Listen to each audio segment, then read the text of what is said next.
Just waiting for the microphone.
Sometimes some books are a little too long, some books can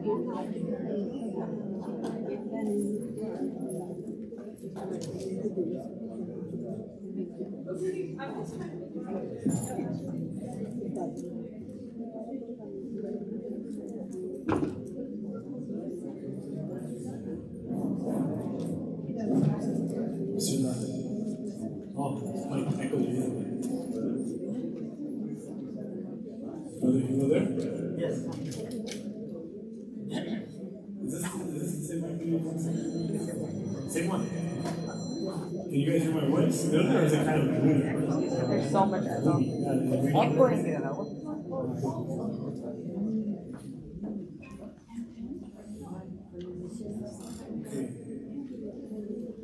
In the interest of time, that's one of the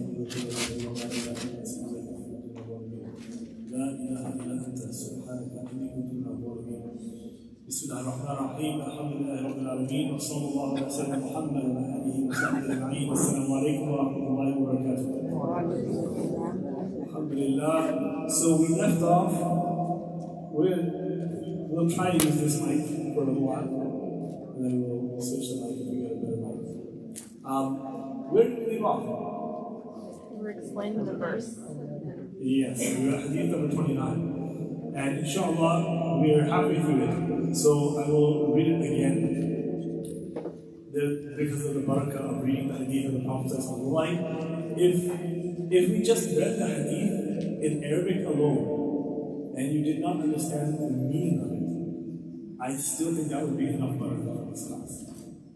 You know, when the previous generations of Muslims, whenever there was a calamity on them, they would gather together, they would read Sahih Bukhari from cover to cover, which takes a long time to do that. And sometimes there is some, of course the understanding is very important of the Hadith, but I do believe there's something in hearing the original words of the Prophet ﷺ, the effect that has on the heart. Let's see this.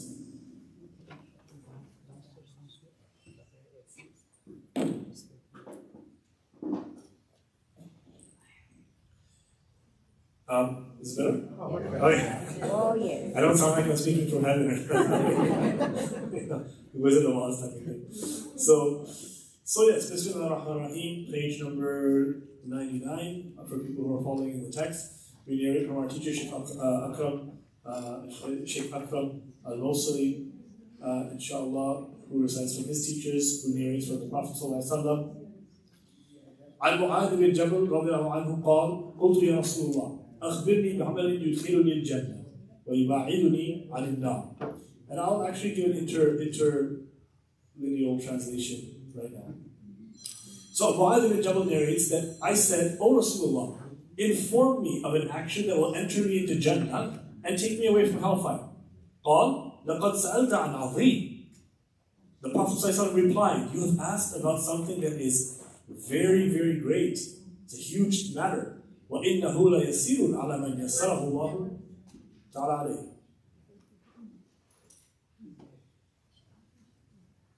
Thank you. And the Prophet ﷺ replied that you've asked about a great matter. And it is simple. It is simple for that person whom Allah, Mighty and Majestic, makes it easy for. So in the first part of the sentence, it's like it would scare somebody. If somebody asks you a question, and you say, oh, you've asked about something that's really serious, immediately fills you with a type of fear that I'm not going to be able to do this. And then the Prophet ﷺ lets the person down. So it's easy for whoever Allah makes it easy for. تَعْبُدُ اللَّهَ لَا تُشْرِكُ بِهِ شَيْئًا. Worship Allah, do not have partners with Him. وَتُقِيمُ الصَّلَاةِ. Establish your prayer. وَتُؤْتِي الزَّكَاةِ. Pay your zakat. وَتَصُومُ رَمَضَانَ. Fast in Ramadan وَتَحُجُّ الْبَيْتِ. And make hajj to the house of Allah. ثُمَّ قَالَ. And then the Prophet ﷺ continued and said, أَلَا أَدُلُّكَ عَلَىٰ أَبْوَابِ الْخَيْرِ. Should I not indicate towards you, point you towards the gates of goodness? Here the Prophet ﷺ is asking, do you want me to give you a hint? Do you want me to point you in the right direction? Meaning, I'll point you in the right direction, but you have to be the one that goes there. You have to choose to go there. This is now the extras. As-sawmu junnah. Fasting is a shield. Protects you from all kinds of things. وَالصَّدَقَةُ تُطْفِئُ الْخَطِيئَةَ كَمَا يُطْفِئُ الْمَاءُ النَّارَ. And sadaqah, giving charity, as opposed to zakat this time, now it's sadaqah generally, extinguishes your faults and your misdeeds the way that water extinguishes fire. So the way that a fire is burning, that's what our sins are like. And the minute you start putting charity, why? Especially with a contrite heart, someone who's done sins and they regret it, and then they try to make it up. They don't know how to make it up, because in reality, you can't take a sin back. In reality, you can never take a sin back, right? Just like how if you burn something, you can't make that go back to its original state. Once you've been burning it, all you can do is extinguish those flames, right? Wait for it you have to put it out. How through sadaqah? Because you're parting with something that you love. Because for some people, parting with whatever it is that they love, whether it's wealth, whether it's volunteering their time, whatever it is, but parting with something that you love is an act of great iman, because you are putting Allah before that thing that you're attached to.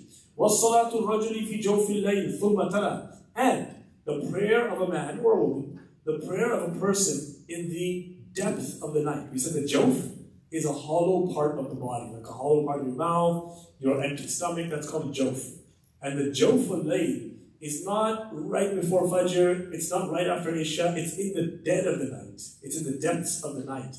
Why would someone be up at that time? Usually because they're doing something heedless. Usually they're binge watching some show, they're out in the club, they're hanging out with whatever they're doing. Usually people are not up to good. Right? Unfortunately, we often stay up at those times. But if you really look at what you do, if you're a night owl, it's probably not the most productive. You're probably not doing the best actions in those times.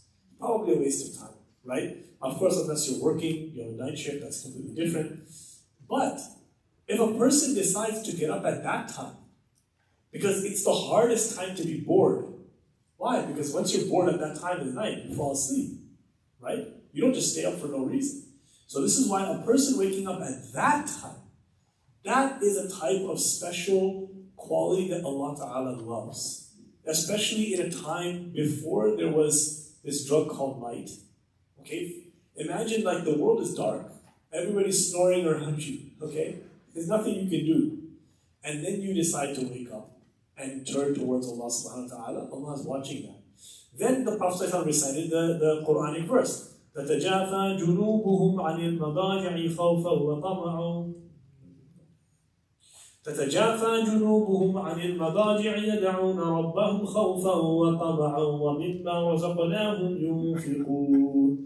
And then Allah subhanahu wa ta'ala, then he recites the words of Allah subhanahu wa ta'ala, that they abandon their beds, invoking their Lord with hope and fear, and donate from what we have provided for them. فَلَا تَعْلَمُ نَفْسٌ مَا أُخْفِيَ لَهُم مِّن قُرَّةِ أَعْيُنٍ جَزَاءً بِمَا كَانُوا يَعْمَلُونَ. So those people who abandon their beds and they invoke their Lord in hope and fear and they donate from what we have given them, no soul can imagine what delights are kept in store for them as a reward for what they used to do. Here the Prophet ﷺ is narrating, he's citing a verse of the Quran. He's giving proof for what he is trying to say. You'll notice as well in the wording, the hadith goes from the beginning of the ayah and then ends at the last word. Because it's understood for a Muslim, right, that once you start the ayah, you'll finish it.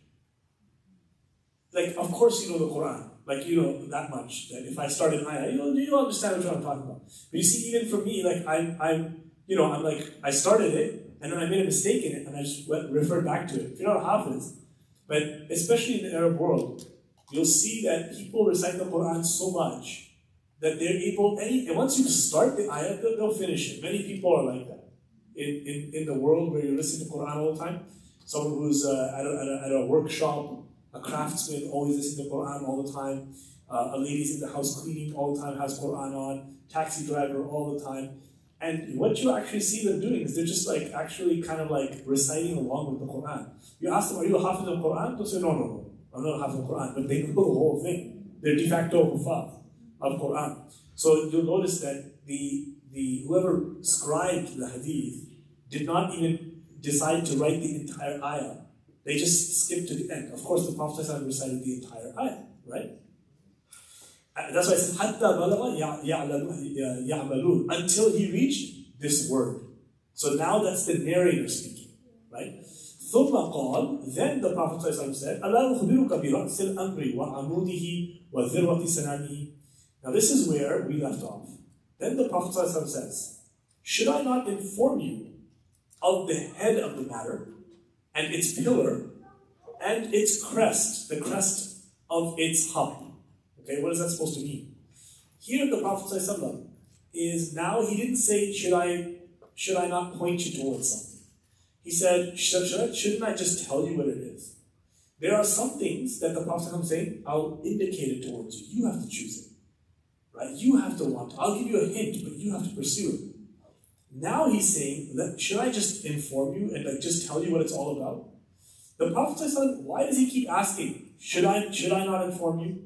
Should I not do this? Should I not do that? Why does he ask?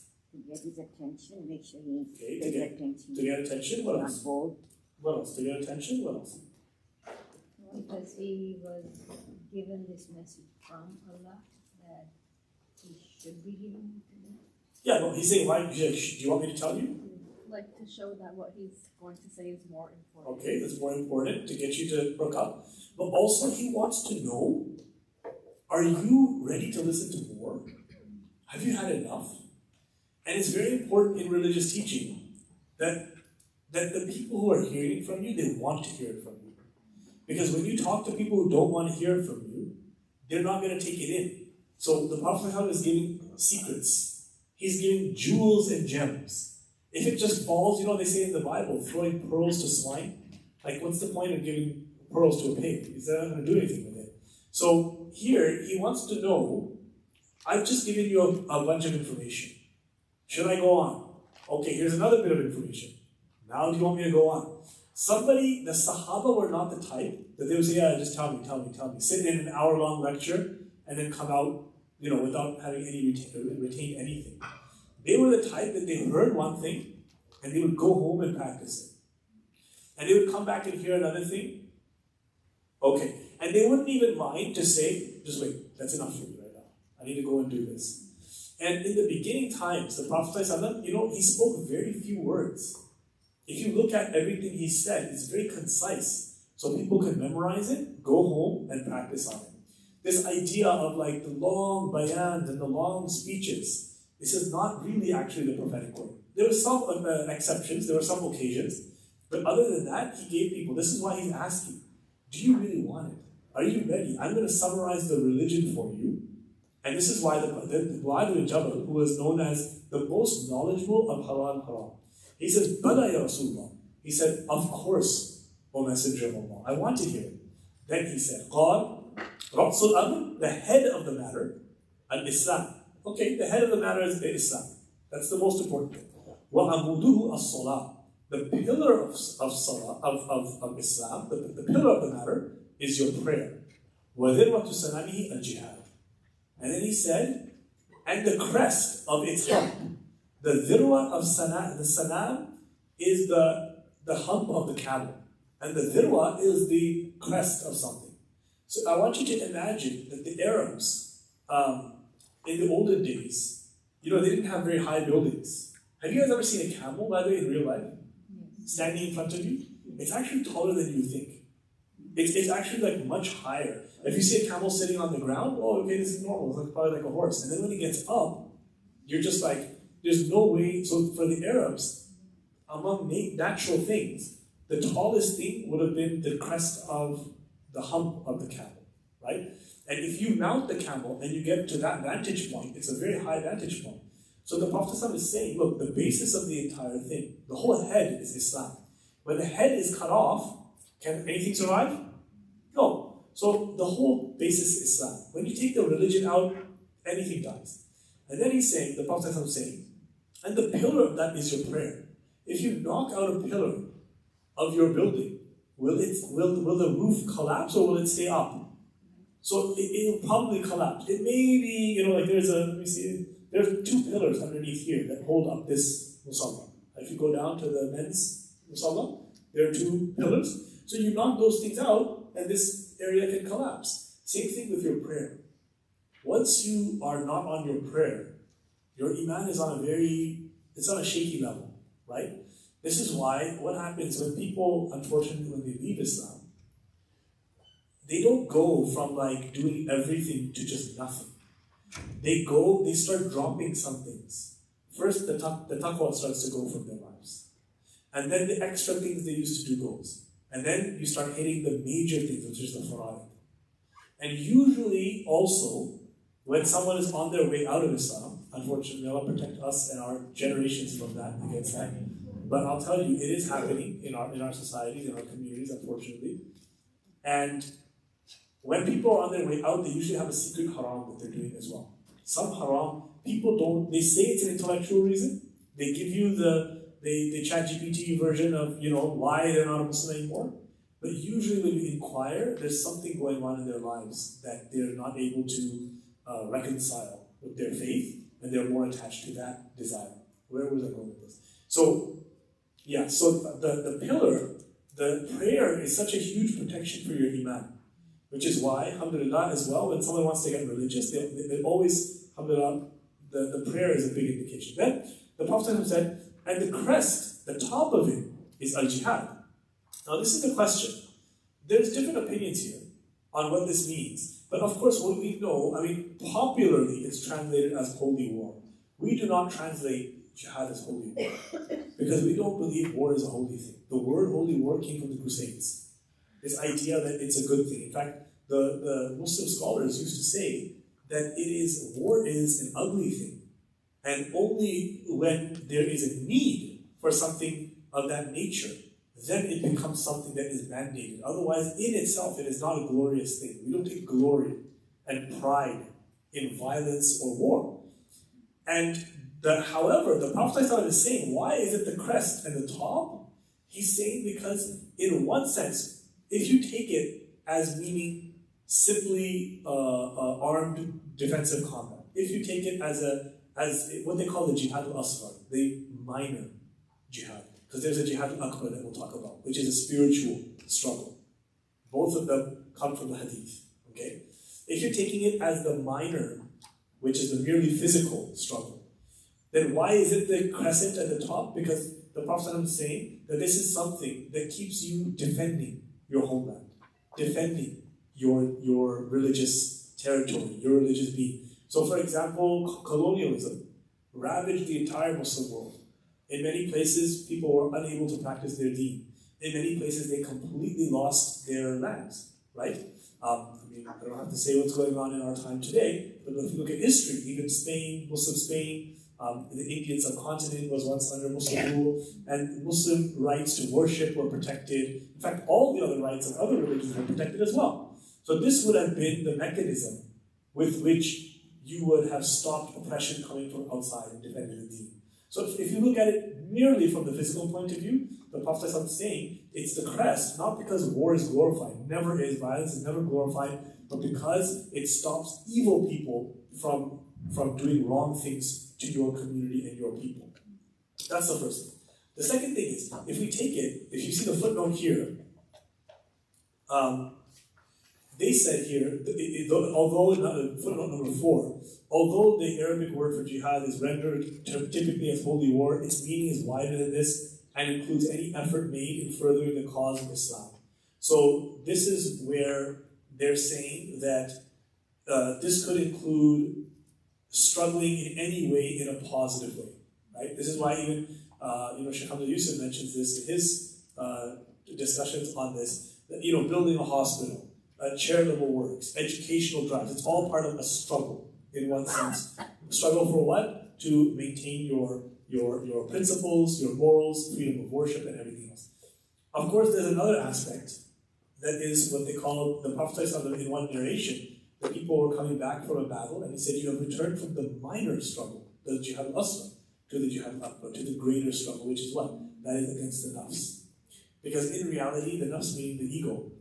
Because if you don't struggle inside here, you will never be able to do justice. And your violence will be senseless. It will be extreme. That's what we see now in media and these things, oftentimes that is characterized by a lack of internal struggle with Allah subhanahu wa ta'ala.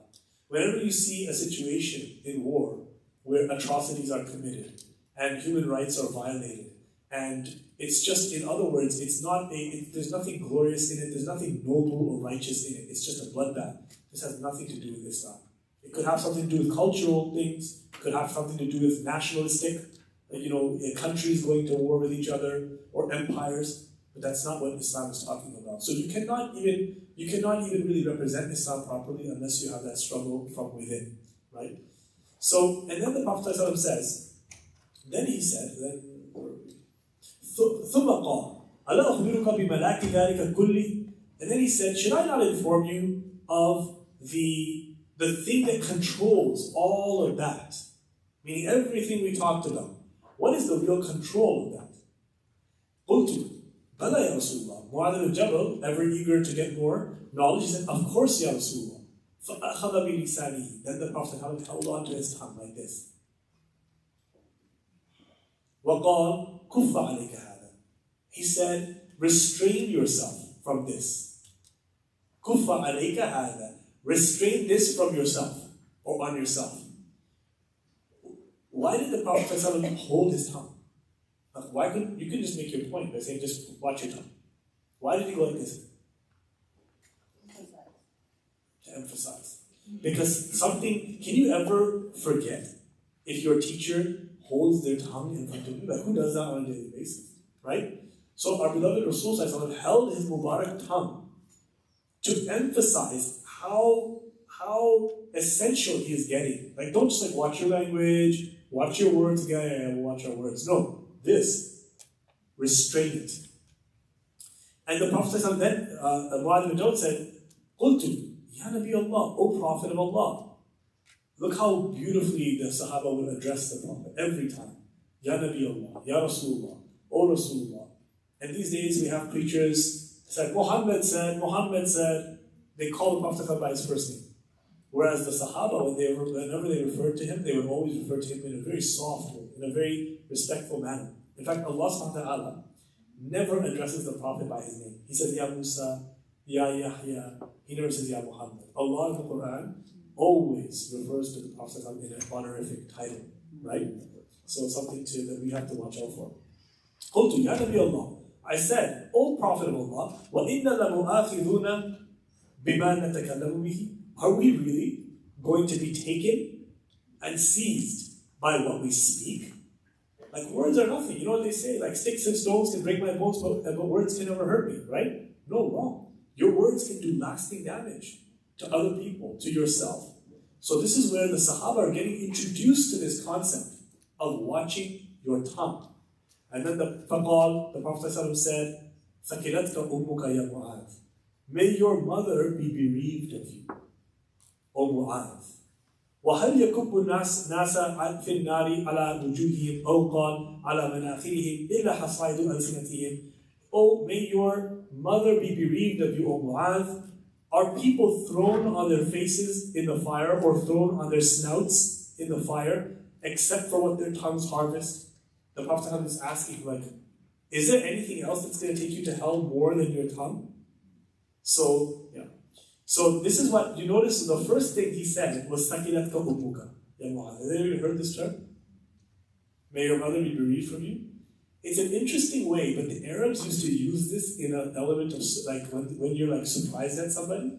Like, come on, you didn't know that? They would say, may your mother be bereaved of you, meaning what? Meaning what? May you die and your mother grieves over you. Sounds kind of harsh, right? But what does this show? This shows that when something was said in a culture, the Prophet ﷺ also used that cultural term. He didn't mean it in a way, like this is actually a dua. Okay, but obviously, he's nuanced enough that he can use language to indicate seriousness, but he's not necessarily meaning what's being said. So literalism, people these days when they become religious, they become very literalistic. Very literalistic. Now even in our time, we have some people who they start to, when you speak English, they start to pick apart your words, and they don't understand it's just an expression. Now I'm not necessarily going to say to somebody, go to hell, right? But this is, I mean, like this is a kind of like idea, like something happening. Oh, come on, man, go to hell. Serious? You know, I'm not saying it's okay to you shouldn't do it, but also when somebody uses a term in culture, understand what they're trying to say rather than pick apart what they're trying to say, right? So this is an element of Arabic speech the Prophet was saying, and it's not meant as anything. He doesn't want harm to anybody, of course, but it shows that he's connected to the culture that he's living and speaking in. وَهَلْ يُكُبُّ النَّاسِ Are people thrown on their faces or عَلَى مَنَاخِرِهِمْ? The minkhar is like your nose bridge. People are thrown down. So what is this supposed to say? We'll go to that. This is telling us that the one thing, restraining your tongue is one of the most foundational things you could do. In fact, a person who cannot restrain their tongue will find themselves in every type of problem, right? They'll lie, they'll get into issues lying, they'll backbite, they'll cause problems in a community, they will swear and curse people, they'll end up fighting other people. So a lot of the problems that come into your life is actually from your tongue, right? As we said, husband and wife divorce, through angry divorces, that comes from the tongue. People tell their children, children grow up and they say, I still can remember that my mother told me this, my father told me this, and they're getting therapy for it decades later. Because in our cultures, unfortunately, some of our cultures, we have not, the parents don't think that they should restrain their tongue against their children. And unfortunately, even in Muslim homes, I know children that were girls that were raised up and they were listening to swear words from their parents, calling them all kinds of names you wouldn't even call your enemy. So in reality, sometimes we don't realize our tongues, a dirty mouth, you cannot be a good Muslim if you have a dirty mouth. If you have a dirty mouth where you're swearing at other people, you cannot be a good Muslim, right? The Prophet said, the Muslim is not somebody who is cursing other people, critiquing other people, obscene, and vulgar. This is not how the believer is. So inshallah, any questions about that before we move on? Okay, yes. What is a crest? It's the highest part of something. The crest is the highest part of a wave, and the trough is the lowest part. So like that. So like he's saying that the matter comes to a head at this point because it's the one thing that protects and defends your entire ummah, your polity. Or it's the thing which keeps you struggling against yourself, and that purifies the entire matter. So he's trying to say, what is the foundation? What is this? What is this? He's trying to put it in imagery. Hadith number 31. And this is called 30. Wait a second, why is this number different again? Or did I skip a page? Hadith number 30. Stick to what Allah has told us. عن أبي ثعلبة الخشني جرثوم ابن ناشر رضي الله عنه عن رسول الله صلى الله عليه وسلم قال إن الله تعالى فرض فرائض فلا تضيعوها وحد حدودا فلا تعتدوها وحرم أشياء فلا تنتهكوها وسكت عن أشياء رحمة لكم غير نسيان ولا تبحثوا عنها. حديث حسن رواه الدارقطني وغيره. This is from a new narrator. On the authority of Abu Tha'laba al-Khushani Jurthum ibn Nashir, may Allah be pleased with him, I have not heard of this Sahaba outside of the context, maybe some of you have, that the Messenger of Allah, peace and blessings be upon him, said, Allah the Almighty has laid down religious duties. He has made some things fard, so do not neglect them. And He has set boundaries, so do not overstep them. And He has prohibited some things and made them haram, so do not violate them. And about some things He was silent. He has remained silent, out of compassion for you, not because He forgot. So do not seek after them. This is a fair hadith related by Ad-Darqutni and others. So, how many things did we see here? 4 instructions. Number 1, Allah made some things fard, do not squander them. And Allah set boundaries, do not overstep them. And Allah made some things haram, do not violate them. And Allah was silent about certain things. Do not research them. Bahth is what? In modern terms, bahth is a research. Do not try to look into those things Allah remains silent about. This is something in modern times we have not followed at all. Okay? Now, let's get into the explanation here. The first thing is, there's a hierarchy of rulings in Islam.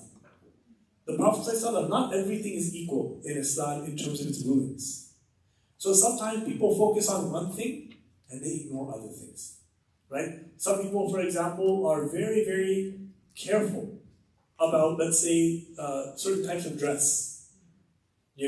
Certain types of things very careful about.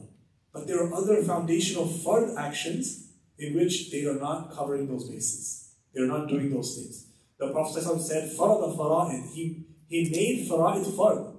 So do not waste them. Tadiyya is like to make something get lost. To just squander it. The Prophet is saying here, covering our obligations comes first. So a lot of times as well, people want to get the trappings of Islam when they have not covered the basics of Islam. A lot of the times this happens with young people. Because covering the basics of Islam means you have to go gradually. Right? So a young guy wants to wear a turban. He wants to tie a turban all the time. So I asked my teacher, my shaykh, in the Middle East, you don't tie a turban unless you're a very special person. So I used to wear a turban all the time when I became Muslim.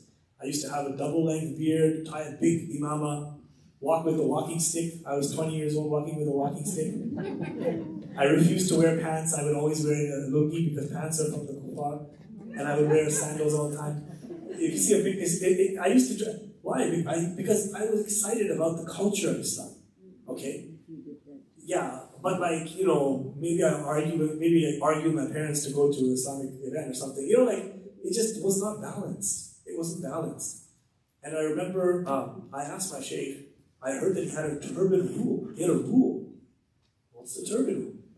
So I said, shaykh, when I started to study under him, can I wear the turban? Like nobody else is wearing this around here. It's just me.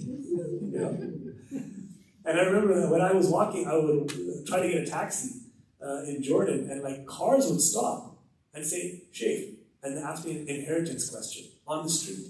And I can barely speak Arabic. Because they see you wearing a big turban, it means you're a mufti. So answer my inheritance question. Another time someone asks you, settle some issue, me and him are having a dispute. Tell us the answer. I'd be like, I'm just a religious kid. I just want to try to dress like the Prophet. So I asked my teacher, I said, what do you think about wearing the turban? He says, if you have not missed a single prayer in 4 months, go ahead. The turban came off the next day, simple dobi, simple kubi. So the thing is, we often get ahead of ourselves. And what happens is, if you're going to represent yourself on a certain level, you better be backing it up in the inside, between you and Allah. Are you backing it up really? You're representing as somebody like so whatever. Now, so this is why this fard is supposed to, covering our obligations comes first, right? Next thing is, the Prophet said next, is he made certain limits. So make sure you stop at the limits. Anytime we do anything, there are limits to it, right? Good food, okay. Halal food is good, but Muslims treat it like it's fard to eat as much halal food as you can, right? So we've gone to a halal restaurant, now it's fard to eat as much as you can. That's not the case, right? Just because there is a halal row of restaurants doesn't mean you have to eat in one every single day. So that's an example of how, there's certain limits that Allah has put. What happens if you don't observe those limits? You get a stomach ache, you harm your health, you're spiritually too lazy to wake up to pray. So this is why the Prophet ﷺ is saying, listen, like there's these boundaries are actually made to protect you. This is why they say, the walls that limit you are made to protect you. But it seems like a barrier. Even in religious things, there are certain limits. The Prophet ﷺ said, he said, somebody would pray all night tahajjud. He'd set up a rope from the ceiling to hang on to, so that when they get tired, they can just hang on the rope and still pray tahajjud. This is one of the wives of the Prophet or one of the female sahabiyat. And he said, no, this is not, when you're tired, go to sleep. Because Allah does not, Allah doesn't get bored of writing your reward until you get bored of worshiping Him. So once your mind is not in it, just take a break. Oh, I just need to keep reading. No, you're falling asleep on yourself. Just take a break. Be present in your worship with Allah, right? So these are some certain limits, and we stop at them. There's also other limits. What are other limits that we have in our deen? Not necessarily legal limits. What else? What else? Sorry? Time limits. Time limits, okay. Okay, what else? I think our religion is completely based on limits. In every aspect, we cannot go beyond the limits of hurting your soul or your body. Yeah, this is the thing. People see limits these days as a restriction. They say, no limits. Reach for the sun. There's nothing stopping you. Sky's the limit. But this is where people indulge in whatever they want to the point where they don't have any control over it anymore. They're almost addicted to whatever they want to get addicted to. And this is where the limits. Arguing has a limit. How much are you going to argue with your wife or your husband? How much are you going to nag them? How much are you going to fight with them? There's a limit at some point. How much are you going to spank your child? How much are you going to criticize them? So there's always some point at which you have to say to yourself, no. And the powerful person is the one who can impose a limit. Or nowadays they call it a boundary. Boundaries. Boundaries is the modern word. But for some reason, boundaries only apply to your in-laws, and they don't apply to self-restraint. Right? It applies to boundaries, apply to in-laws, and people trying to take too much of your time. But it's because people value their freedom in this culture. So they say, your mother-in-law's getting a little too close. Boundaries. How you're eating and drinking, what you're watching on TV, no one will say you have a boundary. But this is why there's a moral corruption going on, right? Because you can't say, now, change the channel. Don't censor that out.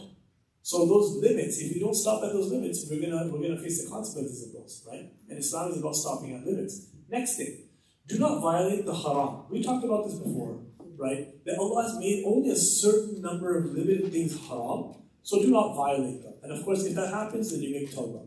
And the next thing, the Prophet, this is the really interesting thing.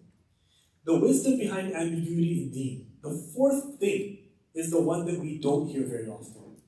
Right? We hear the first three, we hear them all the time. Don't do haram, do your fard, have your limits. But the fourth thing is the hard one. Which is what? That some things Allah was silent about them. Allah didn't mention them anywhere. And sometimes religious people, they have this need to know all the time. So they keep asking. The Prophet ﷺ, subhanAllah, he said, that those people who go to extreme lengths in religion, they will be destroyed. They will be destroyed.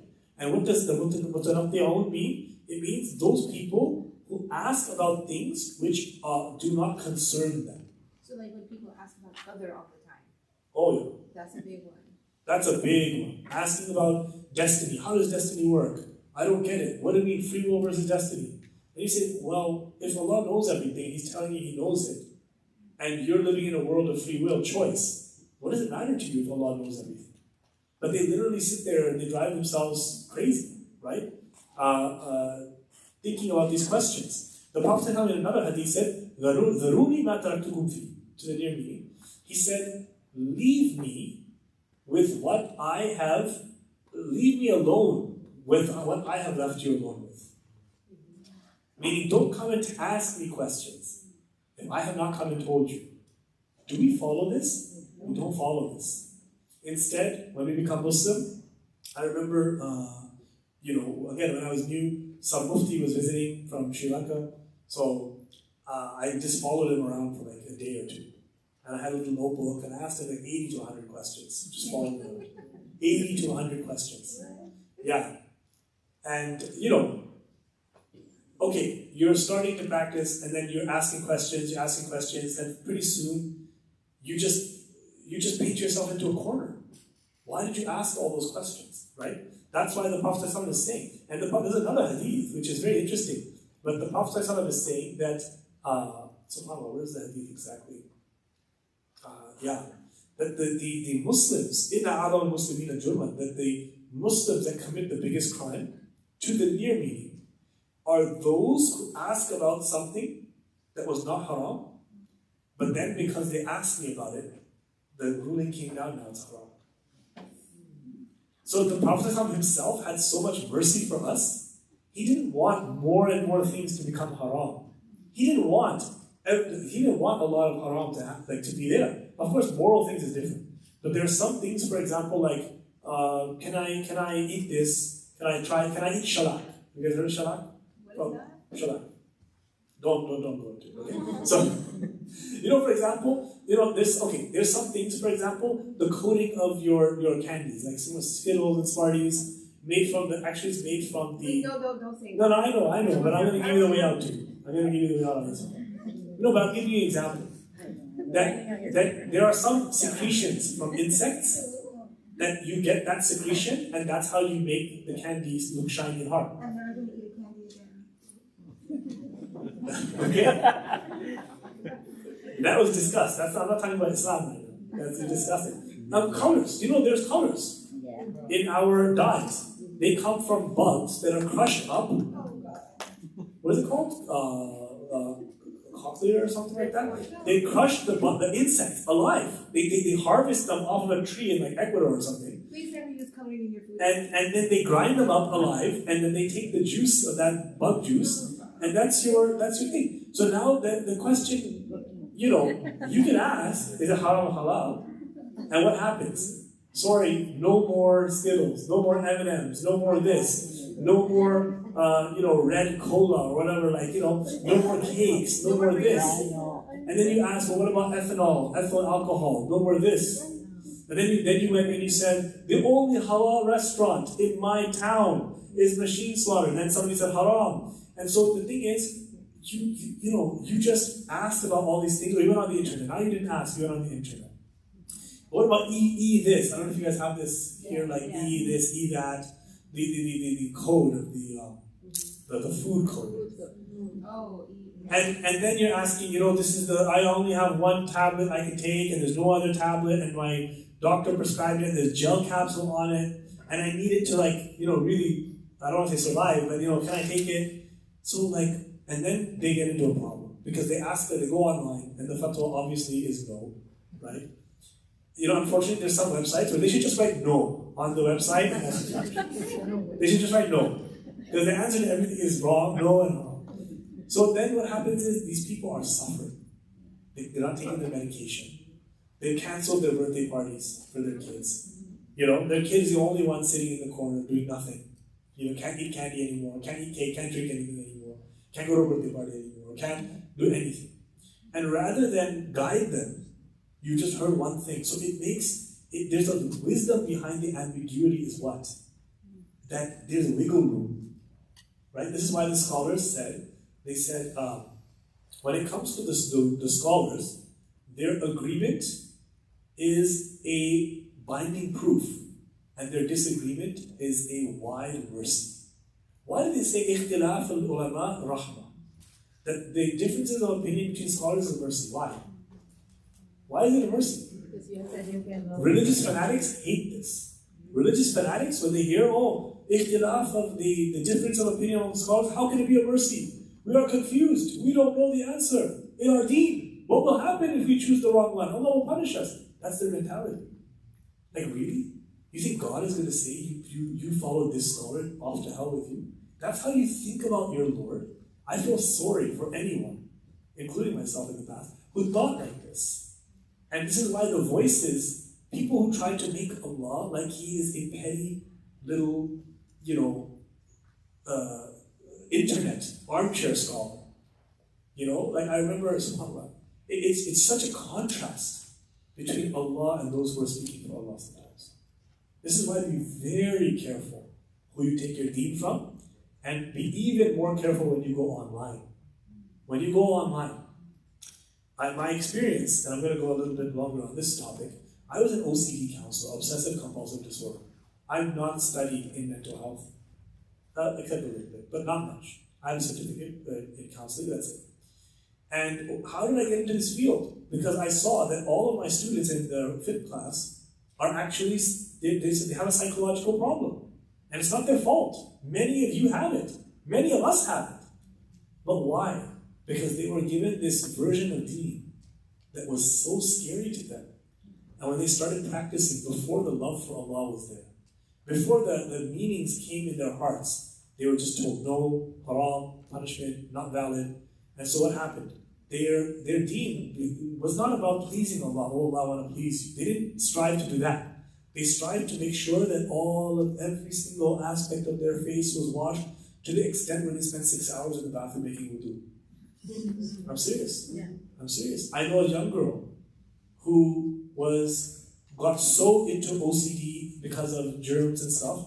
She was taken away from her parents all the way from eastern United States all the way to a mental hospital in Wisconsin and held there because of OCD treatment. When you look at if that goes back to someone's religious teachings, it's such a crime. It's such a crime. Here's the problem though: the people who do that don't even know they're doing that. They think they're doing right. And when I uncovered, Allah let me see this, that these people are all suffering. They're not asking real religious questions. And the people, my colleagues, the scholars, were just answering questions over and over and over. A drop of urine here, a drop of urine there, a drop of urine there. The person is just, going neurotic. So this is where, when Allah left something ambiguous, let it go. Leave it. How do I purify this? How do I purify this? How do I purify this? So it's very important to do that. This is why the Prophet ﷺ, he said, and he made sure he said, he was silent out of rahmah for you, not out of forgetfulness. Don't think Allah ever, of course no one will literally say Allah forgot, but they'll say, well, the Prophet passed away, he wasn't able to tell us. This is why the early Imams, they used to dislike people asking theoretical questions, hypothetical questions. So people would come to them and say, if I'm on a flying carpet and I need to pray, what do I do? And this is why they would say, have you ever been on a flying carpet? No, but I'm just saying in case.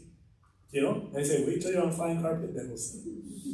And I'm serious, there are books, and I'm not blaming the ulama, that our books they have these things. Like, can you eat a mermaid? Can you marry, how do you pray on a flying carpet? Okay, now there's usefulness there, because now we know how to pray on a plane, because they answered the flying carpet one. But the point is, the early Muslims, they didn't like theoretical questions. They said, wait till it happens, then I'll answer. Now, why then? Did some of the scholars who came later on answer theoretical questions? It's not that they didn't know the hadith. I don't know more than them, but they had an ijtihad. They had a judgment. They said, look, the big scholars are dying out. Maybe times will come when the scholars will not remain. And so we want to clarify, we're going to think about Islam so that future generations have the ability to know the ruling of Allah.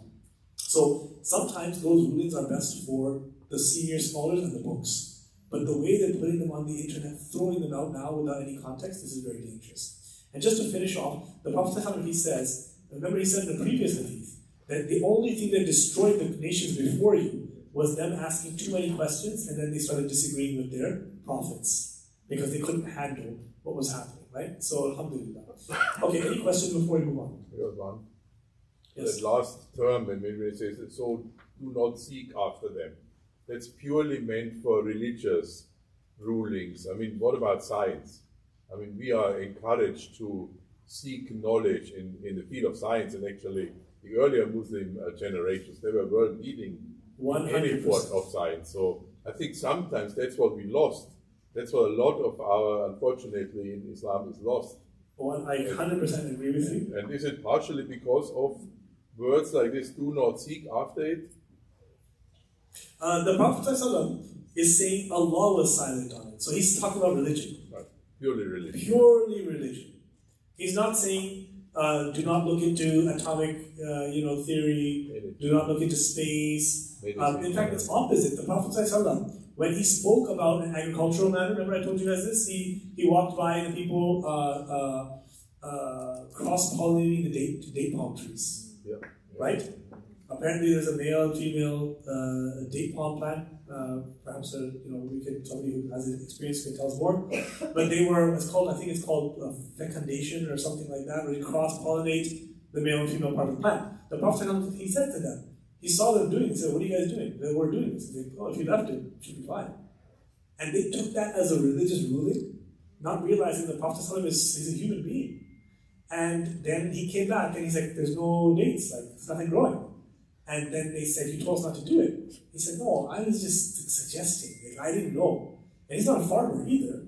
He said, "If you hear me say it from Allah, then take it." He goes, "Antum a'lamu bi umuri dunyakum." You people know better the affairs of your world. And the Prophet ﷺ was recorded in a hadith to have one opinion, and when he learned that scientifically there's no problem, he changed his opinion. Okay? So I think one of them was, can a husband basically impregnate his wife while she's breastfeeding, or something like this question? I believe it was that one. And initially he had heard that it's not beneficial for a child or something like that, so he said don't do it. And then they said, but the Romans do it and their kids turn out fine or something like this. They actually said, like, but this is, other people have found this is not a problem. And he said, okay, and he changed his opinion. So in worldly matters, you're right. We've stopped investigating worldly matters, and then in religious matters, we've gone more and more and more detail. Whereas we should take the general teachings of religion for our level, and then in dunya strive for Allah to make the world a better place. Okay, any other questions before we move on? Since it's a Hassan Hadith, right? Yes. Hassan is not a part of the famous Hadith book, like Bukhari or Muslim or Tirmidhi. Yeah. You mean, It doesn't show anything. why is it in Daraqutni? Yeah. This tells you, like, why is this such a big hadith? Why is it not in Daraqutni? First of all, in Bukhari, there are versions of different hadiths that indicate not asking, right? In fact, we know the Prophet even forbade his companions from asking questions at one point. He stopped them all from asking, no questions. But this tells you that Bukhari is not like Quran, right? No one hadith scholar captured the entire hadith corpus.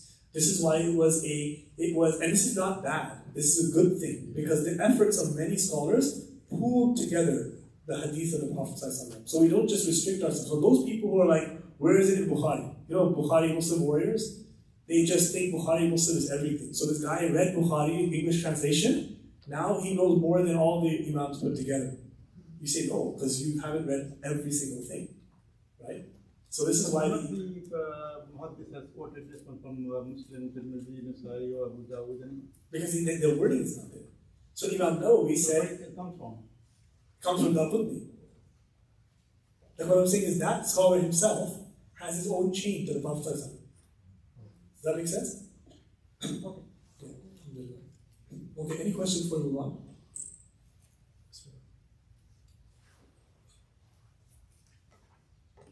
Let's see if we have about 10 minutes.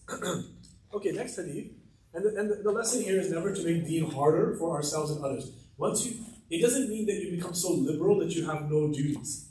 But once you make it difficult, even for the religious people, then you know there's something wrong with that teaching. The next thing is how Allah and others will love you. And it goes like this. We might actually achieve 3 hadith today. Now, عن أبي العباس سهل بن سعد الساعدي رضي الله عنه قال: جاء رجل إلى النبي صلى الله عليه وسلم فقال: يا رسول الله دلني على عمل إذا عملته أحبني الله وأحبني الناس. فقال: ازهد في الدنيا يحبك الله وازهد فيما عند الناس يحبك الناس. رواه ابن ماجه وغيره بأسانيد حسنة. So mashallah, the hadith are getting brief. On the authority of Sahl ibn Sa'd al-Sa'idi, may Allah be pleased with him, who said, a man came to the messenger, to the Prophet, peace be upon him, and said, O Messenger of Allah, direct me to an action which, if I do it, it will cause Allah to love me and will cause people to love me as well. And so the Prophet ﷺ replied, renounce the world and Allah will love you. And renounce what people possess and the people will love you. Okay? So, very brief hadith. The first question. Notice that Mu'adh ibn Jabal, the hadith before, what did he ask? Or the 2 hadiths before? What did he come and ask the Prophet ﷺ? How can I enter Jannah? How can I enter Jannah? Right? This person asked, how can I make Allah love me? And people love me? So everybody has a different viewpoint. For Mu'adh ibn Jabal, what he wants to know is practically how do I enter paradise. This person, they're not asking on the practical level. He's asking about something in a way very emotional. How do I make Allah love me? So you see, different people have different needs and viewpoints in Islam. Some people are really good at getting down to the nitty-gritty of the ibadah, and some people want to hear spiritual truths. Some people need to hear one way, some people need to hear another way. And everybody will go to the teacher or the teachings that suit them. Here, the Prophet ﷺ is going to answer in a way which suits this person. And by the way, we see again the idea of the keen seeker. The question, it makes all the difference. If the person did not ask this question, the right answer would not have come out. Right? So asking the right question sometimes, it benefits you and benefits generations. And here we don't even know who the name of the man is. Like, alhamdulillah, we know how to make Allah love us. And we don't even know who did this for us. Who is that amazing person who asked the best question, one of the best questions you could ask? And he's in 40 hadith and we don't even know who he is now. He's immortalized in 40 hadith, right? So this is where the Prophet said, like, now you'll notice that the person asked about love, okay? And the Prophet it tells you the importance of love in our lives.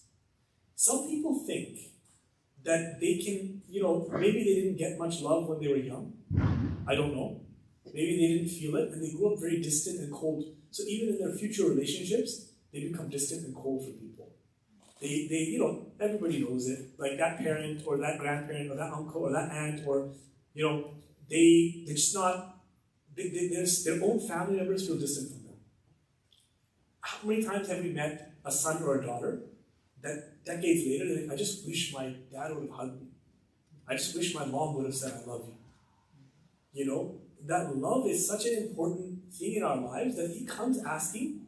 He doesn't just say, how does Allah love me? And that's it. All I need is Allah's love. He's being really honest. How does Allah love me? And I want people to love me too. So love of people is natural and needed. This idea that you can make it in the world without people loving you is not true. Which is why we need to start counseling people to cultivate loving relationships. People think that, that's all just TikTok, psychology and, relationship, whatever, pop psychology. No. It is a very Islamic thing to figure out, how do I let people love me? Have you guys heard of Dale Carnegie's book, How to Win Friends? What is it? How to Win Friends and Influence People. How to Win Friends and Influence People. Read that. Actually, that book was religiously assigned to me as Ramadan reading by a teacher. Like in Ramadan, read Quran and read that book. Yeah. Because we need to hear it in an English way of speaking, right? And if you look at the Prophet's life, if you want to know how to make people love you, just look at his life. Look at the person that he was. This is why we're reading the Hadith. This is why people loved him. But even on top of that, there were people who hated him too. So don't think that everyone's going to love you in the world too. Sometimes people, if one person doesn't like them, they get very agitated. They're used to everybody loving them. So when they see someone who doesn't love them, it really bothers them. So we have to remember that love is natural to take, but not everyone is going to love you. And the other thing to look at is, now the Prophet ﷺ, so the Prophet ﷺ gives the answer. How to make people love you? It's about zuhud. What is zuhud? Anyone know what zuhud is? In English, it's translated as asceticism. But it's not like, okay, one type of zuhud is like you sit on a mountaintop in simple clothing, meditating, you don't eat anything except, one piece of bread. Zuhud in that way is like ascetic, but that's not the essence of zuhud. What is the essence of zuhud? What is the essence of asceticism or renunciation of the world? What is the essence of it? Foregoing attachment. It is foregoing or cutting off your attachments. Sannyasi? Yeah, but that's the extreme. That's monasticism. That's not what Islam is saying. That is a type of zuhud. But the zuhud that Islam is asking for is not attaching from the heart. In other words, a king can be a zahid, and a pauper can be desirous of the world. How does that make sense? So it's funny because there was one story of a sheikh who only used to, for like decades and decades, he was a big zahid. He did not indulge in the fineries of the world. He didn't eat good food. And anytime he used to eat fish, he would chop off the head and eat only the head and leave the rest of the fillet and the body for other people. And his spiritual student, his disciple, he told his disciple, I want you to get another level of spiritual teaching beyond me. I want you to go to this land, and so and such a scholar is there, and he's a great spiritual scholar. I want you to seek knowledge from him too. So this disciple left his ascetic teacher and went to this new scholar. And when he goes, he comes to this amazing palace. And he's like, where's the sheikh? And he turns around, there's a whole train of horses with feathers on their heads and like jewels, and the sheikh is coming in on this mount. And he sits, and the guy's thinking, this is the person my sheikh sent me to? And immediately, this scholar, Allah had given him the ability, kashf they call it, to know what's in the person's heart.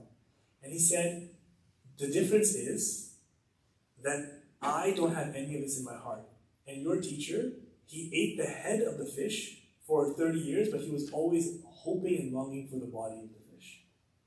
He answered the question. Allah put him on a spiritual state where he just knew the thoughts in his mind, he answered the question. And that student was obviously stunned, right? And this happened to one of the sheikhs of the past in Damascus, the Shaykh Al-Alawi.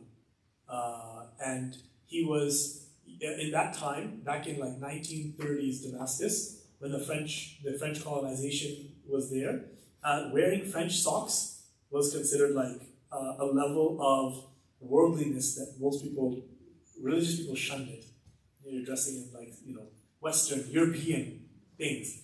So he walks into the lesson of the sheikh, and he sees he's wearing French spun socks. And he's like, what can this person teach me? Like, he's wearing French socks, right? And after the lesson, the spiritual lesson, he was so blown away by the realities, how he was brought to the realities of Islam, that he said, this sheikh can wear whatever socks he wants. So this was told to me by, the student of the student of the student, who was my sheikh. Alhamdulillah. And so, like, sometimes, the world, the dunya, we mistaken renouncing it for actually giving it all away. This is not necessarily the key. The Prophet ﷺ is told, you have to have the need. Remember we were talking about this, that Muslims have given up on the world. And I think they only did this after colonial times, when they lost power. And poverty became their lot, and so they said, fine, we're poor, we're backward, we're nothing. So now we're going to make that our holiness. That's not holy to be in, right? This is why one of the best things you can do is wealth accumulation. The Prophet ﷺ, he said, how, he told one of the Sahaba, I'm sending you on a military campaign, and inshallah you're going to get a lot of war spoils. And the Sahabi replied, Oh Rasulullah, I didn't join you. I didn't come here for war spoils. I came here for Allah and His Prophet, out of love. And he said, no. How wonderful is pure wealth for a righteous man, a righteous person. And don't think like that, right? So this is why wealth is something, you take it and you do good things with it. So the Prophet said, it's not in your heart. So he said, renounce the world and Allah will love you. So if you want love, you have to give things up. The career cannot be your number one goal. Pleasing Allah has to be your number one goal. This is why the Prophet he said, Man ahabba dunya, man ahabba to the near me. Man ahabba Allah, whoever loves his dunya harms his akhirah. And whoever loves his akhirah will harm his dunya. And so choose that which is everlasting over that which is temporary. It doesn't mean don't try to go to the best university, don't try to get the best job. It means don't make that your entire purpose in life. Right? So choose the akhirah. And then the other thing so Allah says, if you renounce the world, Allah will love you. Why? Because He'll see that you love Allah more than the things that everyone else is running after. But renounce what people possess and people will love you. Explain that one. Explain that one. Like, don't be mesmerized with what people possess. Okay, then why do they love you? Renounce what people, do not be desirous of what people have. Because you would not become their slave of their wealth or their worldly things. So Okay. then they would know that this person is not the one that we can impress by what we possess. Okay, that's good. What else? Anything else? Yes, in the back. Maybe you won't become envious of them. You will? You won't become envious. You won't become envious of them. Why would they love you? Because usually people who you become envious of, you stray away from, and vice versa. They Yeah. stray away from you. Yeah, they stray away. Naturally. But why? Because they are Not in competition. they're not in competition with you. They're protective. Usually people are protective of their wealth, but they can drop their guard around you. So for example, why are rich people, very wealthy people, usually friends with other wealthy people? Because they're not like trying to like Insecure. get favors, from each other. This guy's rich too. He's not looking at my car. He has a good car too. This is why people with great income disparities don't usually become friends with each other, because the person who doesn't have much, they may become desirous of the person who has way more, and the person who has more, they may think like, I have to keep hiding my blessings from this person. I can't show this person my nice clothes. Oh, you have such nice clothes. You're so lucky. You have such a big house. You know what I'm saying? So this is why they protect themselves. If you want to know how to become friends with a famous person, right? I don't know if anybody knows any famous people here, but if you ever met a famous person, the minute you fangirl or fanboy over them, they've got a distance between you and them. So if you go up to somebody and can I take a selfie with you? Can I get an autograph? Immediately, in their mind, they've just put a barrier up between you and them. They'll be friendly with you, but you'll never be their friend. You want to become friends with a famous person? Just ignore them. Like they don't even care about them. Joke around, don't even recognize them. I'm not saying to do this. Yeah. I'm not saying, but I'm saying, the more you act like you don't need them, they don't impress you, all of a sudden, they're like, I want to be this guy's friend. Because you see me as we're kind of equal in that respect. Right? Which is why, interestingly, the people who gave up desire of the world, they were the people who were the most loved often. Because they didn't care. So this is why in the Muslim world, traditionally, these days, we love the billionaires. We love the politicians. In the olden days, the Muslims didn't love the sultans. They weren't the most beloved people. You know who the most beloved people were? The religious scholars, particularly the Sufis. Meaning the people who were dedicated to spiritual pursuits. You want to call them whatever you want to call them. You want to call them the Zuhad, you want to call them the Arifin, you want to call them whatever you want to call them.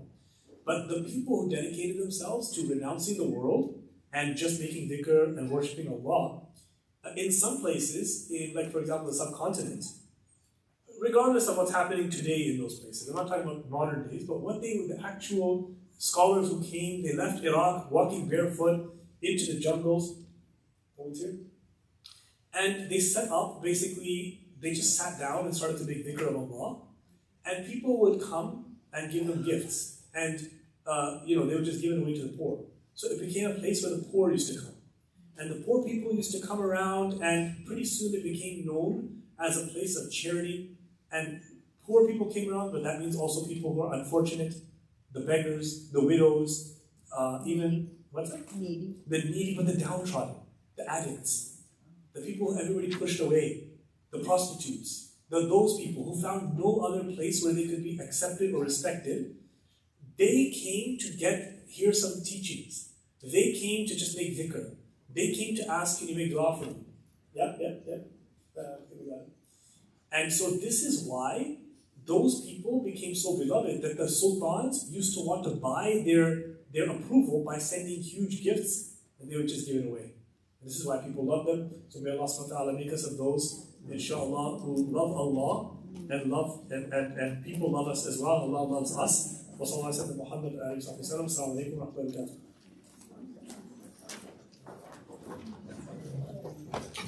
And there is going to be tea downstairs, so please don't save that.